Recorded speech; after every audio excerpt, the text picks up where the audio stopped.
Halo, assalamualaikum semuanya. Kembali bertemu dengan Sinta Diari. Wah, setelah Tori memutuskan untuk pensiun menggeluti di dunia spiritual selama 2 tahun, akhirnya Tori kembali terjun kembali nih ke jalan spiritual. Sambutan yang cukup meriah tentunya ya atas kembalinya sang penguasa singa terbang ini. Lalu, Toji sempat kena mental juga saat mengetahui bahwa orang yang bersamanya itu ternyata Tori yang asli. Dikira Toji akan kena musibah, taunya malah mendapatkan berkah. Oh ya, jangan kaget ya karena Tori sudah bertunangan dengan Rizka.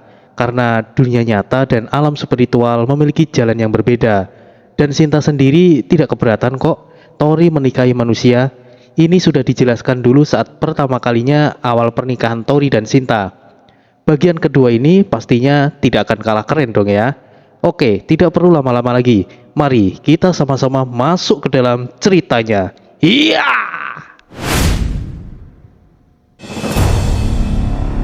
Misteri Segitiga Bermuda. Invasi Iblis Lautan bagian kedua.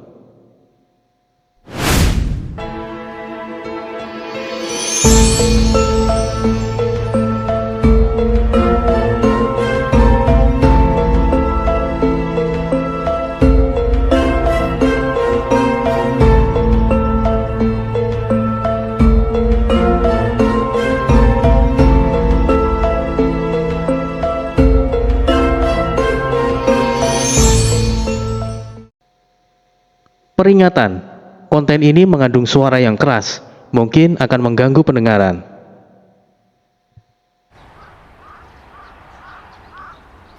Di suatu tempat di dunia kecil, di mana lokasi ini berada di belakang rumah kontrakan Tori. Setelah melakukan sambutan yang melelahkan itu, Tori akhirnya bisa beristirahat. Cukup melelahkan juga. Suamiku, apa benar-benar yakin dengan keputusanmu? Meskipun aku senang kau telah kembali, tapi tindakanmu ini akan mempengaruhi kehidupan nyatamu, suamiku. Siapa yang tahu apa yang akan terjadi dengan kehidupan nyataku, istriku? Takdir sudah ditentukan masing-masing. Tidak ada jaminan aku akan baik-baik saja setelah melepas ke jalan spiritual. Mungkin hal itu malah membuatku lengah dan suatu saat bisa terjebak di dalamnya tanpa melakukan persiapan apa-apa. Aku rasa itu justru akan sangat berbahaya, istriku. Apapun keputusanmu, aku akan mendukungmu, suamiku, ucap Sinta tersenyum simpul di bibir kecilnya. Suamiku, ngomong-ngomong, kita ada di mana? Oh, ini adalah dunia kecil yang tidak sengaja aku temukan di belakang kontrakan. Meskipun belum sempurna, tapi cukup baik sebagai gudang penyimpanan. Sebuah dunia hanya dijadikan gudang. Suamiku memang lain. Lalu apa nama dunia kecil ini, suamiku? Aku tidak tahu, istriku. Bagaimana jika kau berikan nama untuk dunia kecil ini? Karena dunia kecil ini lebih padat akan air dan banyak danau. Bagaimana jika memberikan nama Tabek Gadang? Tabek Gadang diartikan sebagai kolam besar. Bagus. Terima kasih, istriku. Mereka akhirnya keluar dari dunia kecil tersebut. Meskipun setelah itu mereka akan benar-benar meninggalkan dunia itu. Karena Tori tidak lagi berada di wilayah Sumatera lagi setelah ini. Sudah berapa lama aku tidak keluar? Aku merasa asing dengan tempat ini. Ya, itu mungkin karena kau sudah terlalu nyaman berada di dunia buku jiwa, istriku. Huku.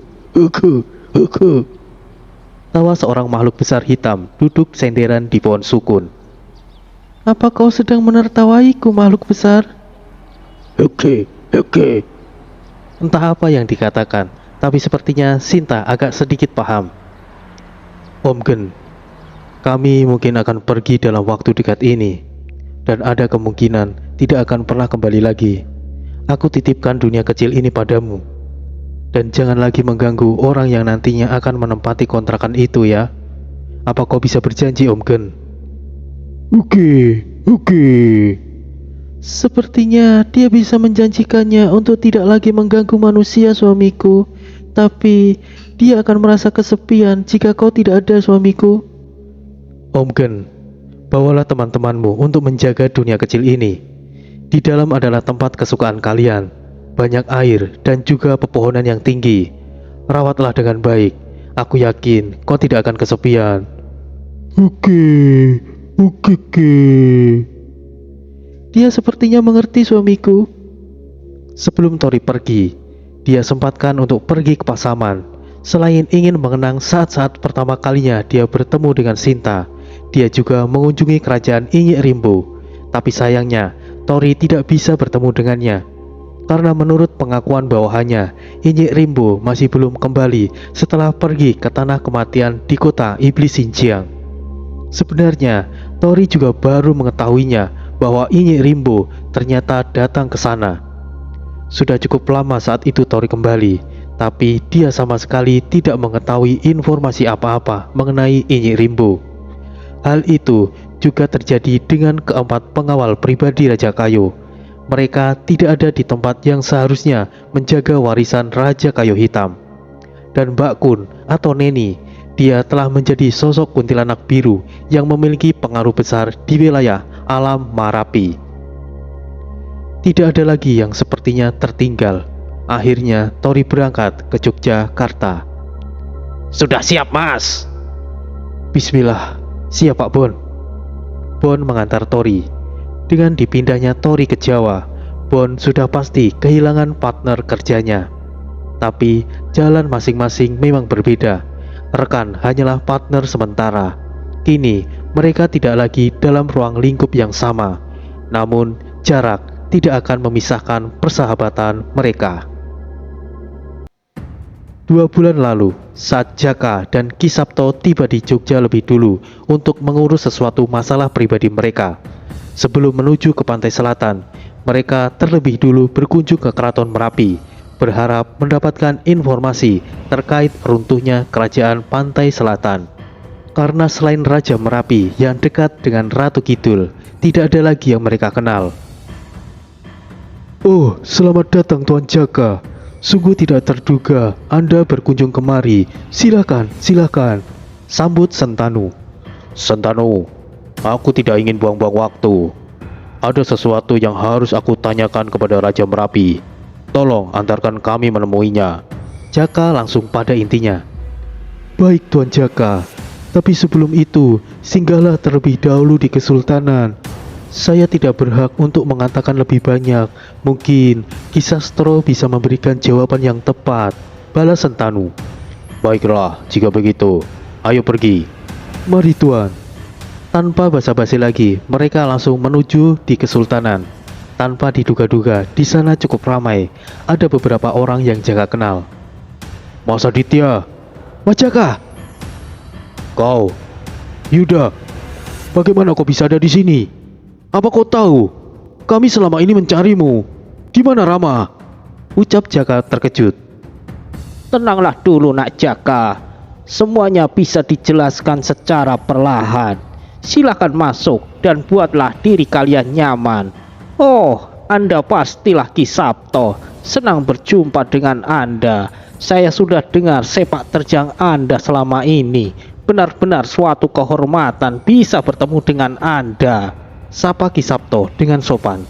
Ho, Anda terlalu berlebihan Ki Sastro. Aku tidak sehebat yang Anda bayangkan. Aku juga sangat senang berjumpa dengan tokoh penting di Kesultanan. Balas Ki Sabto tidak kalah sopan. Setelah mereka dalam kondisi yang nyaman, Ki Sastro akhirnya membuka suara. Kita kesampingkan dulu masalah lainnya. Kini ada tamu yang pasti mereka datang dengan niat yang serius. Akan saya katakan sejujurnya kepada Anda Ki Sabto dan juga Nak Jaka. Aku yakin kedatangan kalian pasti ingin menemui Yang Mulia Raja Merapi. Tapi saat ini beliau tidak bisa ditemui karena beliau saat ini berada di ambang hidup dan mati. Jaka dan Ki Sabto tidak bisa menutupi keterkejutannya. Apa yang sebenarnya terjadi? Apakah ini ada kaitannya dengan hancurnya kerajaan pantai selatan? Tanya Ki Sabto. Ki Sastro terdiam sejenak, kemudian menjelaskan apa yang sebenarnya terjadi. Ki Sastro menjelaskan apa yang dia tahu setelah mereka kembali dari tanah kematian. Sebagian besar dari mereka pergi melewati dunia spiritual dan menyeberangi lautan. Kerajaan Merapi, Saranjana, bahkan rombongan Inyek Rimbo dan masih banyak lainnya yang tidak bisa disebutkan. Pada saat itu, semua rombongan yang melewati lautan telah dihadang oleh sosok iblis yang tak lain tak jauh dari lautan Asia Tenggara. Bukan iblis daratan, melainkan iblis laut yang jauh lebih kuat dan berbahaya. Kebanyakan dari mereka masih memiliki moral yang tinggi karena beranggapan mereka telah memenangkan perang melawan iblis daratan dan menjadi sedikit sombong. Ditambah lagi, mereka saat itu adalah kumpulan dari berbagai macam makhluk dari kerajaan yang berbeda, kerajaan Merapi, Saranjana, dan lainnya. Tanpa pikir panjang, mereka semuanya dengan percaya diri menghadapi iblis laut tersebut. Perang akhirnya pecah dan membuat sebagian besar dari mereka mengalami kerugian yang besar karena tidak memperhitungkan kekuatan lawan. Hampir seluruh pasukan Merapi telah gugur. Bahkan beberapa pilar harus mati demi melindungi Raja Merapi supaya bisa kabur. Korban juga dialami di pihak Saranjana. Mantan seorang jenderal tertinggi Saranjana, Ki Damang, harus gugur demi melindungi apa yang harus dia lindungi. Dan semua sekutu yang ada di sana saat itu mengalami hal yang sama. Dengan mengorbankan rekan-rekan dan keluarga mereka, pada akhirnya sebagian bisa kabur dan mencari perlindungan di kerajaan pantai selatan. Tapi harapan mereka untuk berlindung di kerajaan pantai selatan harus pupus, karena pada saat itu juga kerajaan pantai selatan tengah diserang habis-habisan oleh iblis lautan yang dipimpin oleh dua sosok jenderal iblis yang sangat kuat. Mereka menyebut dirinya Jenderal Iblis Haju dan Maju, dan wakil mereka Samir dan Mosir. Nyi Roro Kidul saat itu beranggapan bahwa mereka yang telah kabur dari sergapan iblis adalah bala bantuan. Pada kenyataannya, mereka kabur ingin mencari perlindungan. Lalu pada akhirnya, tidak ada lagi pilihan selain bertarung habis-habisan bersama. Hampir semuanya musnah. Ki Sastro berhasil mundur bersama sedikit pasukan dan sempat menyelamatkan Raja Merapi yang mengalami luka yang sangat serius. Dewi Penghancur, Ibu Diva dari Saranjana juga mengalami luka tak ringan. Mungkin juga berhasil kabur, dan Nyi Roro Kidul harus merelakan kerajaannya diratakan dan pergi bersama Dewi Lancar. Semuanya bergerak terpisah dan terpencar, karena itu adalah jalan satu-satunya untuk memecah atau membingungkan para iblis untuk mengejar. Lalu, seseorang datang belum lama ini.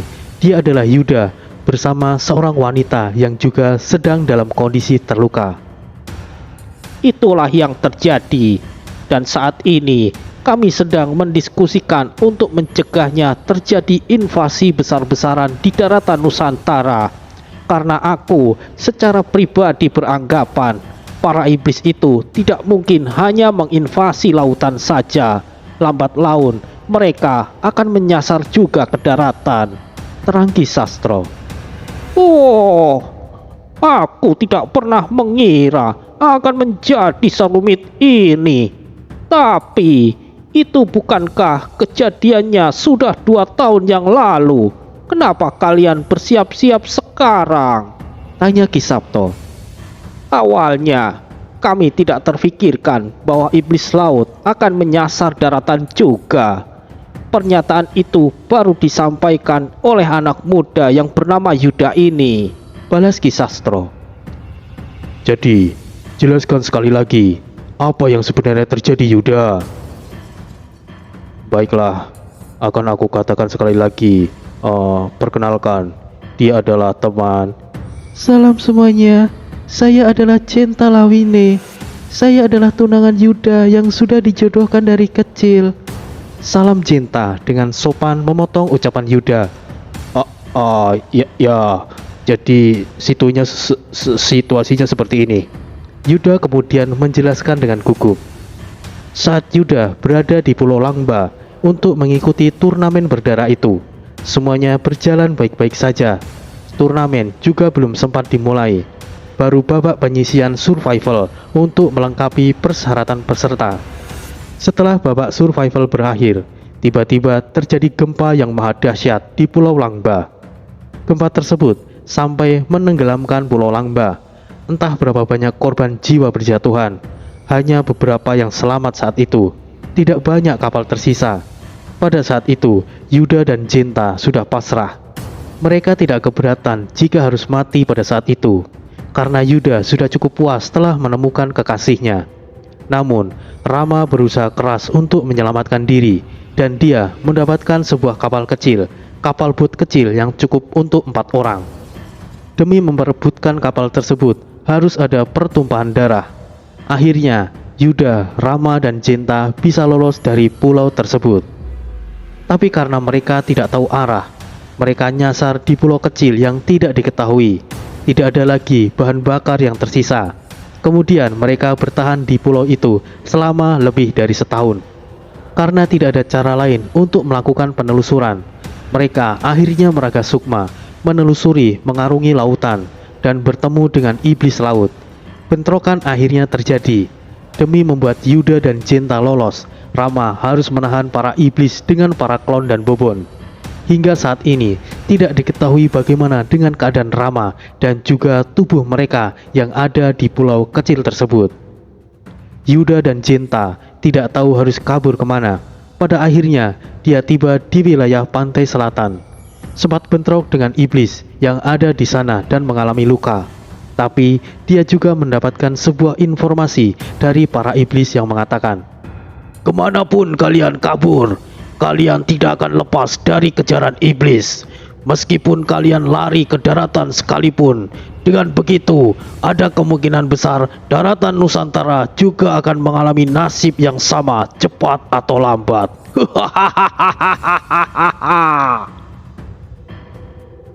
Yuda mengira mereka berada di pulau kecil yang masih berada jauh di lokasi dia saat ini, yang pastinya di Asia Timur. Benang spiritual mereka masih terlihat cukup jelas. Itu tandanya tubuh mereka masih baik-baik saja. Hanya itu yang bisa aku ketahui. Tapi sekarang, aku harus segera kembali. Aku sudah cukup lama meraga sukma dan terlalu jauh dari tubuhku. Takutnya konsekuensinya akan lebih buruk daripada kematian. Untuk itulah Ki Sastro merencanakan sesuatu untuk melakukan pergerakan, sekalian mengantar kami kembali ke tubuh kami. Jelas Yuda. Oh, kau terlalu gegabah, nak. Resikonya tidak main-main jika kau terlalu jauh dari tubuhmu. Urungkan semua niat kalian untuk mengantarnya. Aku punya metode yang lebih aman. Ki Sabto membuka portal tanah leluhur. Tunggu sebentar. Ki Sabto kemudian memasuki tanah leluhur, dan beberapa saat kemudian dia muncul. Kalian berdua masuklah. Di dalam adalah tanah leluhur dan terhubung dengan alam Dao. Baihu akan mengantar kalian dengan cepat menuju tubuh kalian. Tetaplah berada di sana sampai pertolongan tiba, ucap Ki Sabto. Terima kasih Ki. Akan aku ingat kebaikan Anda ini, dan juga Ki Sastro, Aditya, dan semuanya. Terima kasih banyak, ucap Yuda diikuti Jinta menunduk. Aku benar-benar lega Anda bisa mengatasi masalahnya dengan cepat. Jika tidak ada Anda, kami pasti akan mengerahkan banyak orang untuk mengantarnya, sahut Ki Sastro. Ki Sastro, apakah Anda tahu lokasi Nyi Roro Kidul berada saat ini? Secara pasti aku tidak tahu, tapi dugaanku sementara ini Nyi Roro Kidul berada di pantai utara, tempat adiknya Dewi Lanjar berkuasa. Tapi aku tidak tahu bagaimana kondisi kerajaan pantai utara saat ini. Ada kemungkinan mereka juga telah mendapatkan serangan, jelas Ki Sastro. Oh, jika begitu, kami harus ke sana dan memastikannya Aku tidak bisa diam saja mendengar apa yang telah menimpa Nyi Roro Kidul. Anu Ki Sabto, sebagai sesama, aku hanya ingin berikan sedikit saran. Lebih baik kita tidak ikut terlibat dalam masalah ini. Apa Anda pernah mendengar Kaisar Iblis KL? Dia adalah sosok yang sangat kuat, yang melebihi Ratu Iblis sekalipun. Banyak para ahli bekerja sama melawannya. Semuanya tumbang hanya dengan sekali gerakan. Dan lagi, Kaisar Iblis KL hanyalah seorang budak. Dia pernah menyebut sosok lain dengan sebutan kata Tuan. Sosok tersebut adalah Iblis Agung yang berada di lautan Iblis Kelam, atau jika kita menyebutnya adalah lautan segitiga Bermuda. Jelas Ki Sastro? Aduh. Dengan kata lain, jika aku terlibat, aku juga akan menyinggung Sang Dajjal. Selama aku menapaki jalan spiritual, baru kali ini ada sesuatu yang sulit untuk aku abaikan. Aku akan berusaha untuk tidak terlibat, tapi setidaknya aku ingin memastikan keamanan Nyi Roro Kidul. Aku tahu konsekuensinya apabila aku terlibat. Bukan hanya aku saja yang akan celaka. Aku paham betul apa yang Anda khawatirkan, Ki Sastro. Aku akan sangat berhati-hati, balas Ki Sabto. Baiklah, jika begitu, aku tidak bermaksud mencegah Anda, tapi tolong berhati-hatilah. Baik, semoga Yang Mulia Raja Merapi lekas membaik, balas Ki Sabto. Invasi iblis lautan telah membuat alam Nusantara menjadi status siaga.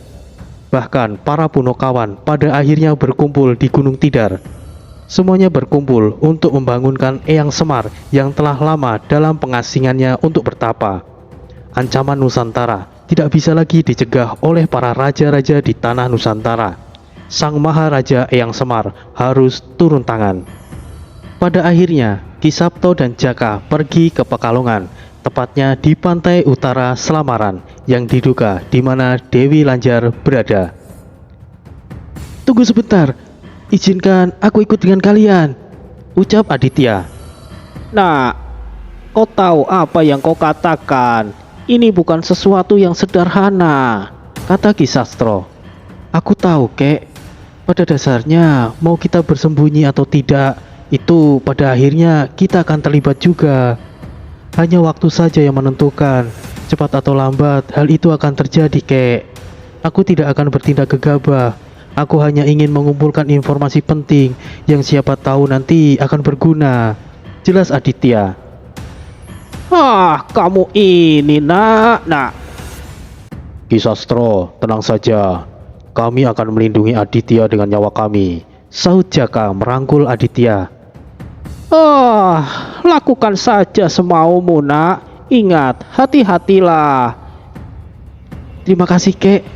Aku yakin bisa jaga diri kok. Ada Ki Sabto dan juga Mas Jaka ini. Itu benar. Awal perjalanan baru mereka akhirnya dimulai. Mereka tidak akan pernah tahu bahwa mereka akan menyinggung sosok yang tidak akan pernah bisa mereka kalahkan. Namun, bukan hanya mereka saja yang berani mengambil keputusan menentang para iblis laut. Di tempat lain, juga ada beberapa ahli yang telah bersiap untuk bertarung. Wentira, Saranjana, sudah pasti tidak tinggal diam. Namun yang lebih penting lagi, sosok yang diharapkan untuk terjun dalam masalah ini akhirnya telah memutuskan untuk terlibat. Siapa lagi jika bukan Tori? Dialah satu-satunya yang memiliki pengaruh kuat dan juga pasukan yang hebat. Kemunculan Yuda yang tidak terduga langsung menyebar dan terdengar oleh kawan-kawannya, khususnya Desta. Dia langsung memberikan informasi tersebut kepada Sylvie, saudarinya yang ada di Cina, untuk mencari keberadaan Yuda dan Rama. Tidak butuh waktu lama, Sylvie akhirnya menemukan mereka. Yuda dan kekasihnya aman, tapi tidak dengan Rama. kondisi Rama seperti yang dialami Raka sebelum terjadi tragedi yang membuat Raka tidak bisa kembali lagi. Kemungkinan Rama telah terjebak dan dikurung di suatu tempat oleh iblis laut. Desta tidak bisa membantu banyak. Masih banyak hal yang harus dia lakukan di Jepang. Dia juga masih harus banyak belajar untuk menggantikan posisi ayahnya. Selama setahun lebih, bahkan Desta masih belum bisa sepenuhnya menguasai seluruh kinerja di perusahaan ayahnya tersebut. Beberapa hari kemudian, Desta mendapatkan kabar bahwa Yuda dan kekasihnya Jenta Lawine telah pulang ke Indonesia. Rama masih dalam perawatan. Biksu Kai turut serta untuk mencari keberadaan jiwa Rama, karena tidak ada yang bisa membantu kecuali dia. Biksu Kai berjanji akan membantu semaksimal mungkin. Desta tidak punya pilihan lain untuk percaya. Ditambah Biksu Tong juga turut membantu. Masalah lain belum kelar. Desta malah berulah di Jepang. Temannya yang bernama Jiro harus mengalami nasib memprihatinkan. Kejadiannya saat Desta berkunjung ke hutan Aokigahara. Jiro mengalami kondisi kehilangan akal, seperti orang gila disebabkan sebagian jiwanya telah diambil oleh penguasa hutan Aokigahara. Sementara itu, Kisapto dan Jaka berjanji akan membawa Aditya bersamanya ke pantai utara. Selain Aditya dibutuhkan karena kemampuannya, untuk masalah transportasi juga menjadi lebih mudah.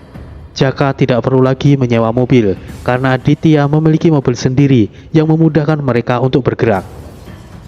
Mari berangkat. Apakah ada yang ingin dikunjungi mungkin? Atau mungkin ada keperluan yang ingin dibeli? Tanya Aditya.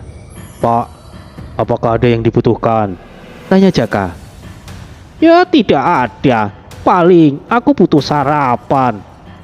Bukannya Bapak baru saja sarapan bubur ayam sebelum Mas Aditya kemari tadi? Itu tadi hanya cemilan, Jaka. Cemilan? Bapak ini rakus juga seperti Tori. Ah, ya sudahlah. Hehehe, nafsu makan Anda luar biasa, Kisapto. Kebetulan aku juga belum sarapan. Anda ingin makan apa, Kisapto? Kebetulan aku tahu beberapa tempat makan yang enak. Oh, benarkah? Bagaimana jika tengkleng kambing? Ini masih pagi, Pak. Mana ada yang jual? Tunggu dulu. Aku tahu tempatnya, tapi agak jauh dari sini. Searah juga kita menuju Pekalongan. Oh, baiklah. Ayo berangkat. Mereka akhirnya berangkat menuju ke Pekalongan, tepatnya ke pantai Selamaran. Di sepanjang perjalanan, Pak, apa pernah Bapak datang ke pantai Selamaran? Ini baru pertama kalinya, Jaka. Meskipun aku ragu untuk datang ke sana, tapi tidak ada salahnya untuk mengeceknya. Maaf, aku sedikit tahu informasi tentang pantai Selamaran ini karena aku pernah berkunjung ke sana. Karena aku hobi mancing, pantai Selamaran adalah spot yang cukup baik bagi mereka yang hobi memancing. Tapi banyak rumor beredar tentang aktivitas mistis di area tersebut. Konon ada yang mengatakan pantai Selamaran adalah tempat untuk ritual pesugihan. Hal ini sudah umum diketahui oleh masyarakat sekitar, dan katanya mereka yang bisa mendapatkan pesugihan hanyalah orang-orang dari luar Pekalongan saja. Dikatakan bahwa orang-orang dari Pekalongan ini masih keturunan Dewi Lanjar. Jadi Dewi Lanjar hanya bersedia memberikan pesugihan kepada orang luar saja. Tentu saja ada timbal baliknya. Untuk mendapatkan pesugihan dari Dewi Lanjar dibutuhkan tumbal, bisa nyawa orang lain, anggota keluarga, bahkan nyawanya sendiri. Banyak versi mengatakan tentang hubungannya Dewi Lanjar dengan Nyi Roro Kidul. Ada yang mengatakan Dewi Lanjar adalah bawahan Nyi Roro Kidul. Ada juga yang mengatakan dia adalah adik Nyi Roro Kidul. Dewi Lanjar sendiri bukanlah sosok yang baik. Dia kerap menculik anak-anak kecil untuk dia asuh atau dijadikan tumbal sebagai ritual untuk menjaga penampilannya tetap cantik. Selain itu, Dewi Lanjar juga dikenal lajang. Sebenarnya tidak juga, karena sebenarnya Dewi Lanjar itu juga memiliki banyak suami, seperti halnya Nyi Roro Kidul. Hanya saja, siapapun yang menjadi suaminya akan mati setelah malam satu suro. Setiap kematian suaminya, Dewi Lanjar akan bertambah kuat. Rata-rata suami yang dipilih oleh Dewi Lanjar juga tidak sembarangan. Rata-rata mereka manusia yang memiliki bakat atau telah membangkitkan energi spiritual mereka. Meskipun banyak juga yang mengatakan bahwa Nyi Roro Kidul adalah sosok yang jahat, tapi kenyataannya Dewi Lanjar jauh lebih jahat, terutama bagi orang-orang luar di Pekalongan. Dewi Lanjar juga memiliki pasukan yang tidak kalah hebat dari Nyi Roro Kidul, meskipun tidak setenar Nyi Roro Kidul. Pada waktu itu, aku pernah memancing di kawasan pantai Selamaran. Aku merasakan ada aktivitas spiritual yang tinggi. Aku melihat iring-iringan kereta kencana yang berjalan di tengah-tengah lautan. Saat itu, aku hampir tenggelam dalam ilusi yang menyenangkan. Maaf, ini cerita yang agak kurang pantas, jadi aku potong saja ya. Hehehe. Ucap Aditya panjang lebar menceritakan. Lanjutkan saja Mas Aditya, kami tidak keberatan untuk mendengarnya kok. Balas Jaka. Ya, lanjutkan saja nak Aditya. Baiklah jika begitu. Terpaksa Aditya menceritakan pengalaman pribadinya. Pada suatu malam, saat Aditya pergi memancing bersama dengan teman-temannya, dia melihat iring-iringan kereta kencana di tengah hutan. Karena dia penasaran, dia terus memperhatikannya. Selain dia, tidak ada teman-temannya yang bisa melihatnya. Semakin lama, kereta kencana tersebut mendekat ke arah pantai. Aditya bukannya takut, tapi terpukau dengan kemegahan kereta kencana tersebut. Tanpa dia sadari, dia malah menghampiri kereta kencana tersebut. Ada sekitar puluhan prajurit dengan perlengkapan serba emas, memiliki tubuh yang kekar, serta senjata keris yang menyelip di pinggang mereka. Dan ada sekitar ratusan prajurit dengan perlengkapan berwarna merah, membawa tombak dan perisai.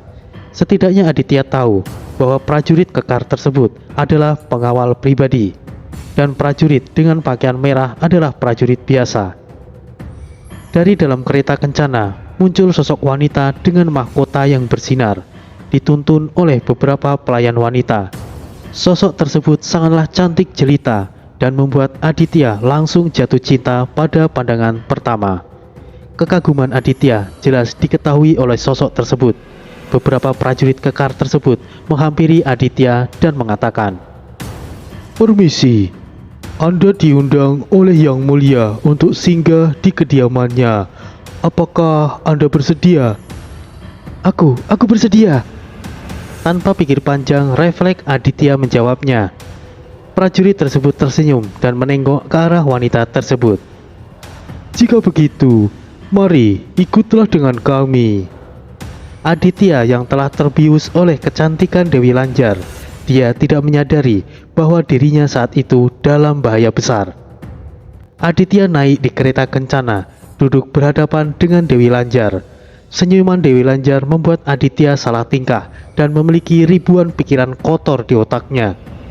Namun, dalam sepanjang perjalanan menuju istana, Dewi Lanjar tidak mengatakan sepatah kata pun. Dia hanya tersenyum malu saat mata mereka saling beradu. "Selamat datang Yang Mulia Ratu," sambut para bawahan Dewi Lanjar. "Perlakukan tamu kita dengan baik. Persiapkan semuanya. Segera dilaksanakan Kanjeng Gusti." Aditya tiba di sebuah istana yang sangat megah. Bangunan yang kuno, namun memiliki keindahan yang luar biasa. Aditya digiring di suatu ruangan yang cukup luas. Ada banyak perjamuan di sana. Setelah beberapa saat kemudian, Dewi Lanjar menyusul. "Tinggalkan kami berdua." "Baik Kanjeng Gusti." Para pelayan meninggalkan ruangan dan hanya ada mereka berdua. Pikiran Aditya semakin liar. Bagaimana tidak? Dewi Lanjar yang tadinya memakai pakaian yang rapat, saat menemui Aditya kembali, dia menggunakan pakaian tipis dan sangat berani. Sebagai manusia yang normal, sudah sewajarnya akan sulit untuk menahan godaan tersebut. Maaf, sebenarnya Anda ini siapa? Lalu ada perlu apa denganku?" Ucap Aditya terbata-bata. "Aku mencari seorang lelaki yang hebat sepertimu. Apakah kau bersedia menjadi suamiku? Katakan iya, dan kau bisa melakukan apapun yang kau mau padaku. Balas Dewi Lanjar lirih, tepat di telinga kanan Aditya. Dan dengan sengaja, Dewi Lanjar menempelkan 2 buah melon jumbo di punggung Aditya. Detak jantung Aditya semakin kencang. Aku... Katakan iya, dan aku akan menjadi milikmu. Aditya semakin gugup. Dia berusaha untuk menahan hasratnya. Mau bagaimanapun, Aditya tahu bahwa wanita yang cantik tersebut bukanlah seorang manusia. Tapi kenyataannya, hasrat dan nafsu manusia sangat sulit untuk ditahan. Apalagi bagi Aditya yang masih seorang bujang yang memiliki nafsu seksual yang besar. Pada akhirnya dia menyerah untuk bertahan dan langsung berdiri dari duduknya dan berbalik menatap Dewi Lanjar. Aditya dengan berani memegang pinggang Dewi Lanjar dan menariknya lebih dekat. Wajah mereka saling berhadapan, hanya memiliki jarak beberapa sentimeter. Hembusan nafasnya sampai terasa karena begitu dekatnya. Katakan, apakah kau bersedia menjadi suamiku? Katakan iya, dan kau bisa melakukan apapun padaku. Sekali lagi Dewi Lanjar menggoda. Aku bersedia. Iya, aku bersedia. Akhirnya Aditya menjawabnya. Dewi Lanjar tersenyum. Dia membuka pakaian tipisnya dan membuat Aditya semakin tidak bisa mengendalikan hasratnya. Pada akhirnya, Dewi Lanjar mendapatkan jawaban yang dia inginkan. Aditya yang telah terkena pesona Dewi Lanjar tidak bisa berbuat apa-apa lagi selain menuruti hawa nafsunya. Tanpa menunggu lama lagi, Aditya langsung memulai aksinya. Hentikan! Sosok misterius dengan busur di punggungnya telah membuat Dewi Lanjar terpental hingga membuat ruangan sekitarnya berantakan. Aditya akhirnya bisa lepas dari ilmu sihir Dewi Lanjar. Wanita terkutuk, beraninya kau ingin mencelakai orang yang aku lindungi.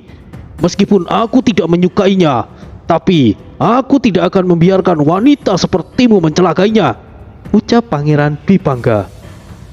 Dwi Pangga, untuk apa kau kemari? Bukankah sudah kukatakan berulang kali, jangan pernah muncul lagi di hadapanku, tegas Aditya. Lihatlah dirimu yang menjadikan itu. Jika bukan karena permintaan dia, aku tidak akan sudi untuk menjagamu, balas Dwi Pangga. Siapa yang butuh perlindungan darimu, Dwi Pangga? Wah, aku tidak menyangka ada makhluk yang sangat kasar kepada wanita muda dan cantik sepertiku, sahut Dewi Lanjar dengan cepat mengenakan pakaiannya. Berisik, jangan ikut campur nenek tua. Kau kira bisa menipu mataku? Kau itu hanyalah makhluk tua yang dilapisi oleh kulit yang muda, balas Dwi Pangga. Sungguh lancang, mulut kotormu itu sepertinya perlu disingkirkan. Beraninya kau membuat masalah di wilayahku, kata Dewi Lanjar. Dan setelah itu Aditya dan Dewi Lanjar telah terkepung. Aku tidak keberatan untuk memusnahkan kalian semuanya. Majulah! Tantang Dwi Pangga menyiapkan busurnya.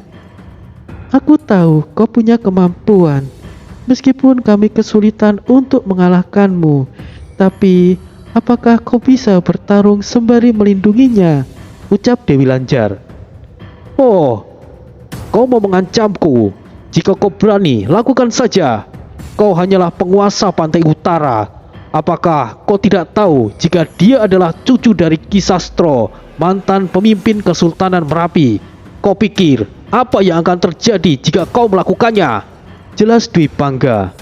Saat itu Kesultanan Merapi masih dipegang oleh Ki Sultan. Serius? Bocah manusia ini adalah cucu dari mantan seorang pimpinan kesultanan. Untung saja belum terjadi hal yang buruk. Keraton Merapi dekat dengan saudariku. Akan merepotkan jika menyinggung mereka, batin Dewi Lanjar. Tidak heran manusia itu memiliki energi spiritual yang tinggi. Baiklah, anggap saja ini kesalahpahaman. Aku tidak akan memperpanjang masalah ini. Bagaimana menurutmu? Balas Dewi Lanjar. Keputusan yang bijak. Kau yang membawa dia ke sini, jadi kau yang bertanggung jawab untuk mengantarnya sendiri. Ucap Dwi Pangga langsung lenyap begitu saja meninggalkan Aditya.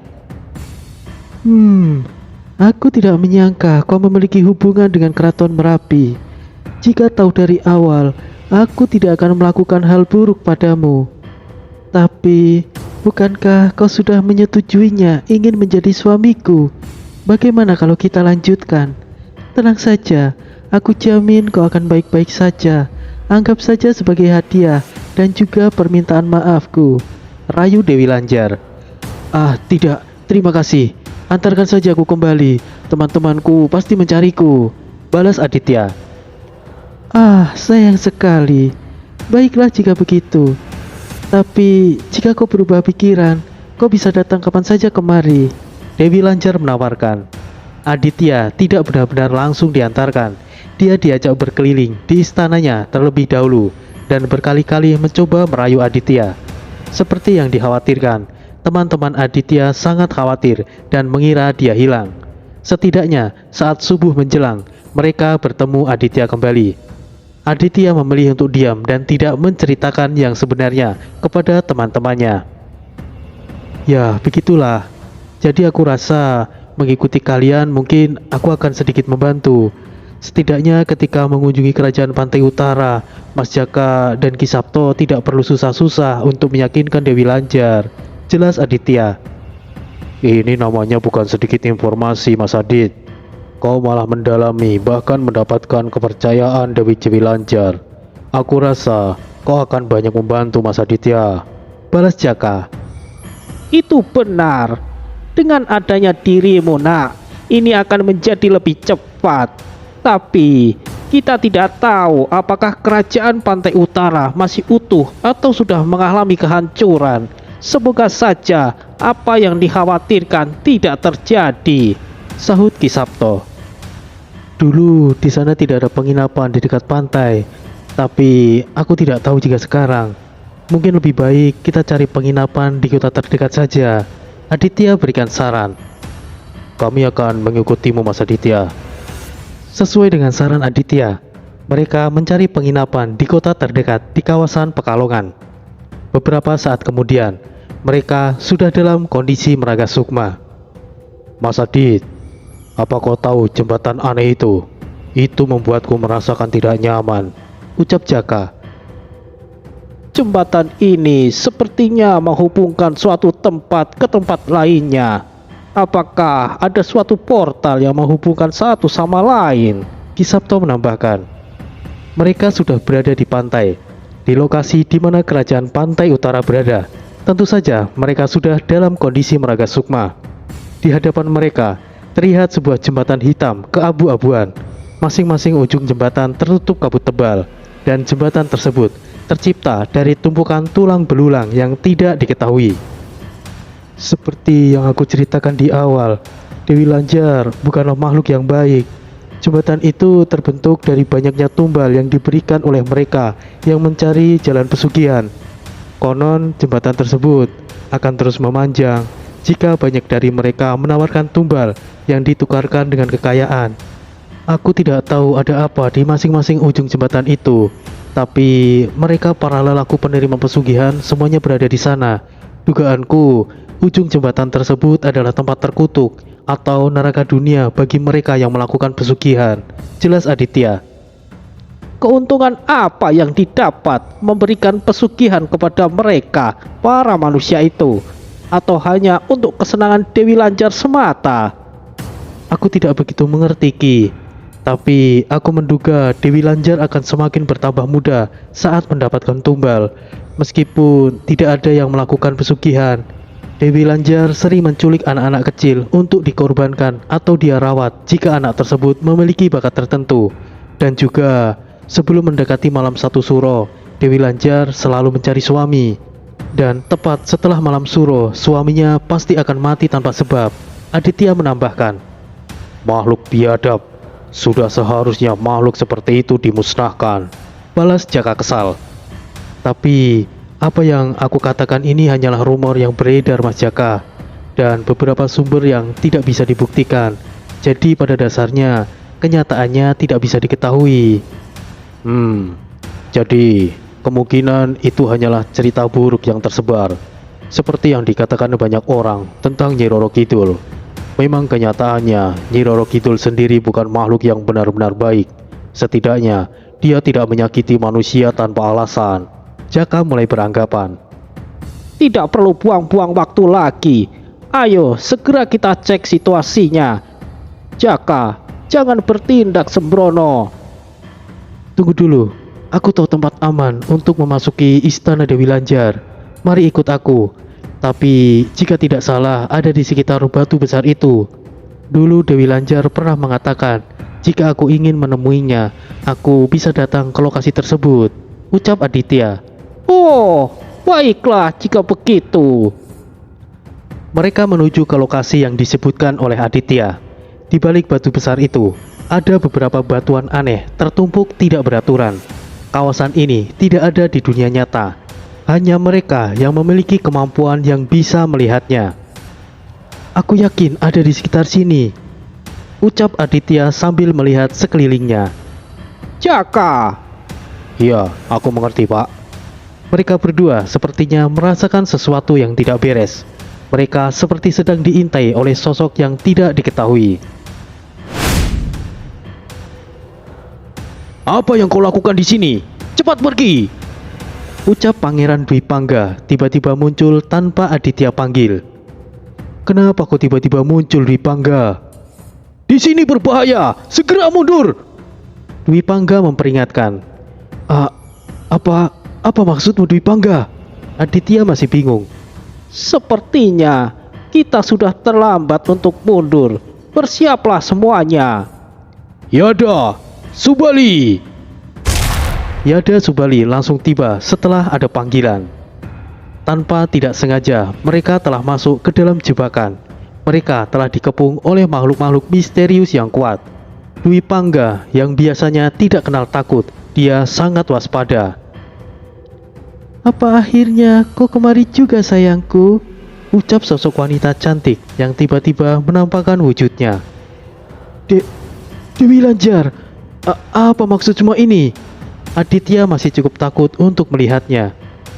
Wanita tua, apa yang kau lakukan ini? Apakah kau mengabaikan peringatanku? Ucap Dwi Pangga dengan tegas. Apa maksudmu? Apa kau mengancamku dengan nama Keraton Merapi lagi? Apa kau tidak tahu bahwa raja mereka bahkan tidak diketahui sekarang hidup atau mati? Dunia telah berubah. Menurutlah, aku yakin kalian akan baik-baik saja, balas Dewi Lanjar. Apakah kau yang telah membuat Raja Merapi mengalami luka parah? Celetuk Jaka. Oh, siapakah kau ini? Manusia berbakat lainnya. Menarik. Apa yang terjadi dengan Raja Merapi itu bukanlah ulahku dan bukan pula urusanku. Sosok yang bijak akan tunduk pada keadaan, balas Dewi Lanjar. Oh, intinya kau bekerja sama dengan para iblis. Aku sempat heran, mana ada makhluk lautan yang bisa berikan tekanan sekuat ini kecuali iblis. Katakan, di mana Nyi Roro Kidul berada? Ucap Ki Sabto. Siapa namamu, manusia tua?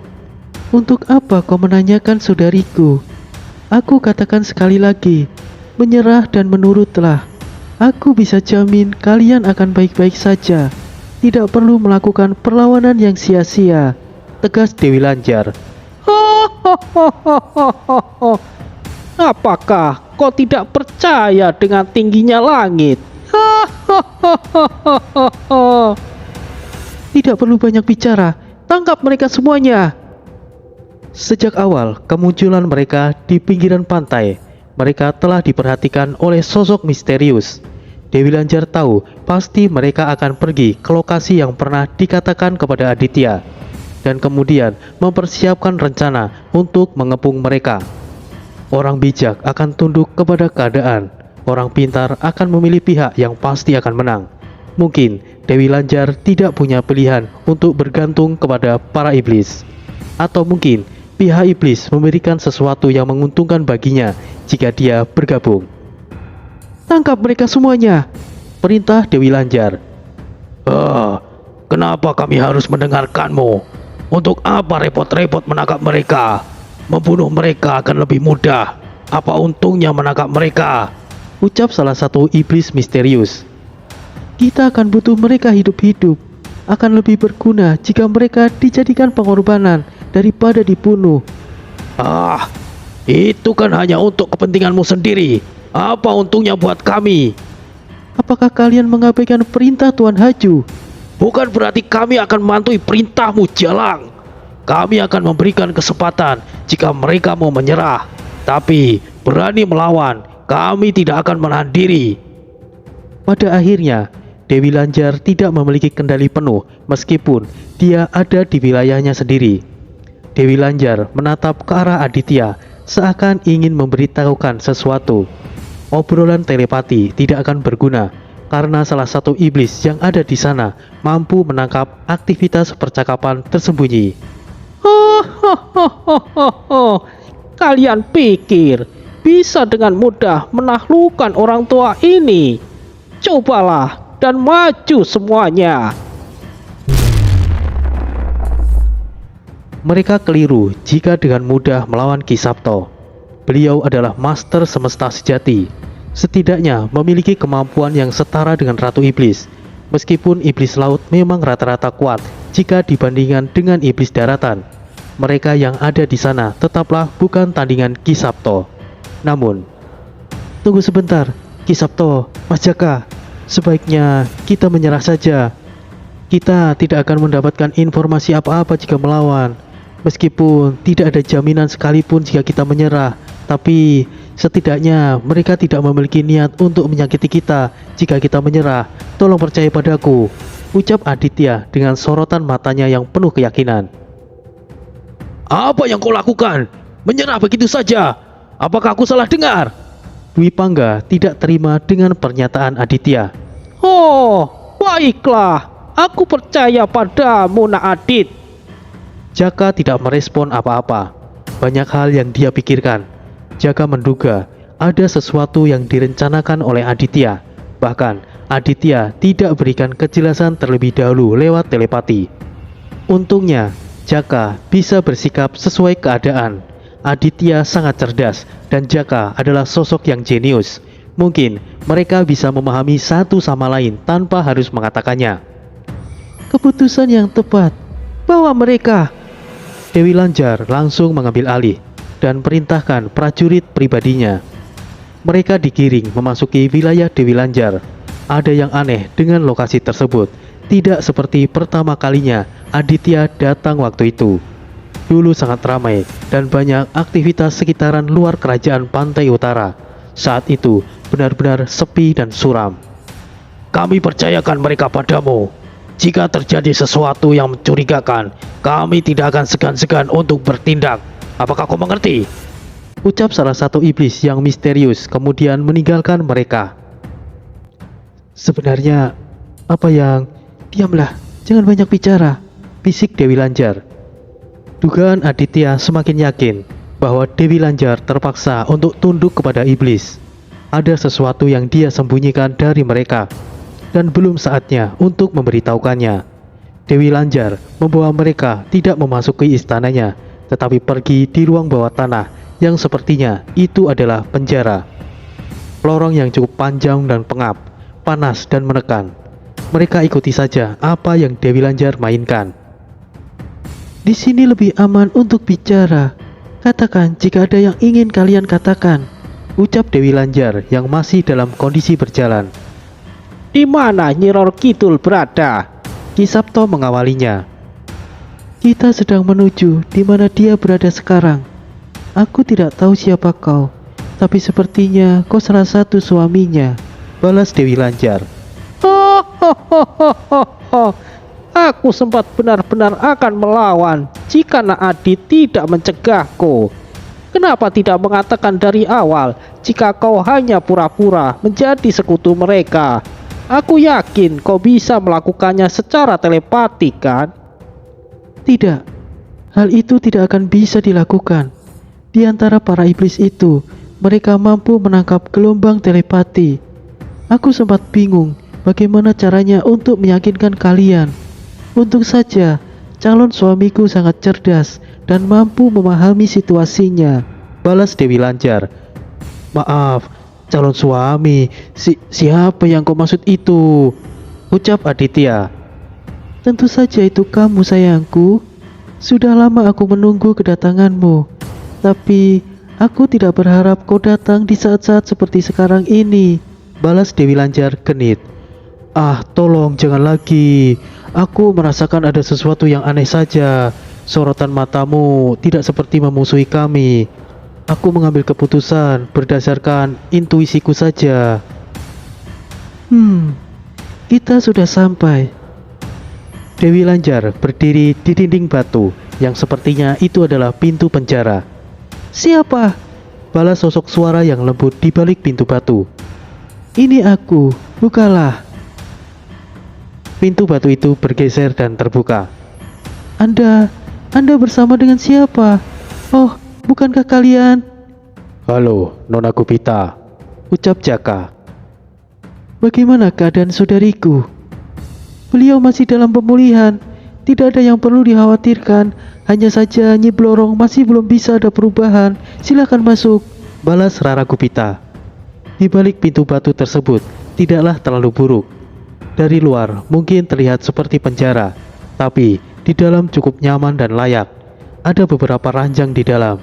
Nyi Roro Kidul tengah duduk seperti sedang bermeditasi. Nyi Blorong tergeletak di tempat tidur, dirawat beberapa oleh Dayang. Syukurlah, kau baik-baik saja. Kau benar-benar wanita yang tangguh. Ki Sabto menyentuh belakang punggung Nyi Roro Kidul. Hal tersebut membuat pemulihannya semakin cepat. Nyi Roro Kidul akhirnya membuka matanya. Kanjeng Ratu. Jangan memaksakan diri dulu. Stabilkan energi spiritualmu. Dari semuanya, hanya kau satu-satunya yang mengkhawatirkan aku. Terima kasih. Lama tidak bertemu, Sabtoyo. Balas Nyi Roro Kidul. Meskipun kau bukanlah makhluk yang baik, tapi aku berhutang budi padamu. Kanjeng Ratu, sebenarnya apa yang terjadi? Bagaimana bisa pantai selatan kalah? Dan apa yang terjadi di sini? Tanya Jaka. Semuanya terjadi begitu cepat. Awalnya, aku perintahkan Blorong untuk memantau apa yang terjadi di lautan Zainan. Dari awal, semesta lautan tercipta sudah ada penguasanya. Mereka adalah iblis lautan.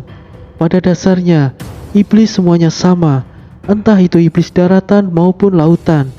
Tapi sumber iblis di lautan jauh lebih pekat, sehingga iblis laut bisa berkembang jauh lebih kuat daripada iblis daratan. Semua itu karena sumber yang berasal dari lautan Bermuda. Pada dasarnya, iblis tidaklah abadi. Untuk menjaga jiwa mereka tetap utuh, para iblis akan hibernasi atau tidur panjang, dan akan bangkit di saat-saat tertentu. Semua sudah tahu bahwa Kaisar Iblis di lautan Zainan akan segera bangkit. Tentu saja hal itu bisa dicegah. Namun, saat Blorong memantau situasi di sana, hal mengejutkan telah terjadi. Biasanya Kaisar Iblis dahulu yang akan bangkit, barulah para pengikutnya. Tapi saat itu, para pengikut Kaisar Iblis bangkit lebih dulu dan menjaga tempat Kaisar Iblis tertidur. Jadi, rencana Blorong untuk menyegel piramida di Laut Zainan akhirnya gagal karena ada banyak iblis yang menjaganya. Blorong terluka cukup parah meskipun dia berhasil kembali, tapi beberapa iblis mengikutinya dan terjadilah bentrokan antara iblis dan kerajaanku. Awalnya, kami bisa unggul dan menang karena hanya iblis biasa yang mengikuti Blorong. Tapi kami menjadi lengah karena kemenangan kecil tersebut dan gelombang iblis datang dalam jumlah yang tidak bisa kami bendung. Ditambah, ada dua sosok iblis kuat yang bahkan aku tidak bisa menandinginya. Aku beruntung bisa selamat karena tiba-tiba datang bala bantuan dari Raja Merapi yang datang entah dari mana. Ada juga dari Saranjana dan makhluk daratan lainnya. Tapi meskipun begitu, kami tetap tidak bisa melawan dua sosok iblis kuat tersebut. Aku mengalami luka yang cukup parah. Begitu juga dengan Raja Merapi dan lainnya. Bahkan, setelah lari sampai ke sini, kerajaan utara telah dikuasai oleh mereka. Dewi Lanjar melindungi kami dengan cara bersekutu dengan mereka. Banyak para petinggi dari pantai utara yang menentang, yang akhirnya semuanya dimusnahkan, hanya menyisakan beberapa orang yang kalian lihat saat ini. Panjang lebar Nyi Roro Kidul menjelaskan. Sekarang jadi lebih rumit. Lalu, apa yang akan kau lakukan sekarang, Kanjeng Ratu? Sekarang kau tidak banyak memiliki pengikut. Begitu juga dengan Dewi Lanjar. Apa tindakanmu sekarang? Tidak ada yang bisa aku lakukan, Sabtoyo. Tapi, aku tidak bisa diam saja. Aku yakin tidak semua bawahanku musnah. Pasti ada beberapa dari mereka yang terpencar dan bersembunyi di suatu tempat. Sekarang, aku akan mengumpulkan mereka dan membangun kembali kekuatan baru, balas Nyi Roro Kidul. Maaf menyela. Meskipun yang Anda katakan itu benar, aku yakin meskipun bawahan Anda terkumpul semuanya, jumlahnya sudah pasti berkurang sangat banyak. Dan dalam kondisi kekuatan penuh saja dan mendapatkan bantuan dari lainnya, tidak ada kesempatan untuk menang melawan mereka. Lalu, apa yang Anda rencanakan? Tidak mungkin Anda bertindak terang-terangan, bukan? Sahut Aditya. Itu benar. Aku tidak mungkin bertindak secara terang-terangan. Ini bukan lagi masalahku sendiri, tapi seluruh Nusantara. Jadi sudah saatnya untuk membangunkannya, balas Nyi Roro Kidul. Maksud Anda membangunkan siapa? Aditya bingung. Apakah kau akhirnya akan membangunkan Bayu Aga? Benar, tidak ada pilihan lain, Sabtoyo. Bayu Aga adalah sosok jelmaan makhluk naga biru yang sangat besar. Konon, Bayu Aga adalah sosok yang pernah tinggal di dunia atas. Bayu Aga juga salah satu suami Nyi Roro Kidul. Karena kehadirannya telah membuat lautan Nusantara mengalami bencana. Seluruh makhluk lautan dibantu oleh para penjaga Nusantara, yaitu para naga seperti Antaboga dan lainnya, akhirnya menyegelnya di lautan Masalembo. Siapakah sosok Bayu Aga ini? Benarkah dia suami Kanjeng Ratu Kidul? Sekuat apakah dia? Sehingga para naga Nusantara harus bekerja sama untuk menyegelnya. Selesai. Wah, semakin penasaran saja ya. Kira-kira siapa ini Bayu Aga? Semakin menarik saja ini. Oke, terima kasih sudah hadir semuanya. Ditunggu kisah selanjutnya. Pastinya sesuai jadwal ya. Sampai bertemu kembali. Wassalamualaikum warahmatullahi wabarakatuh.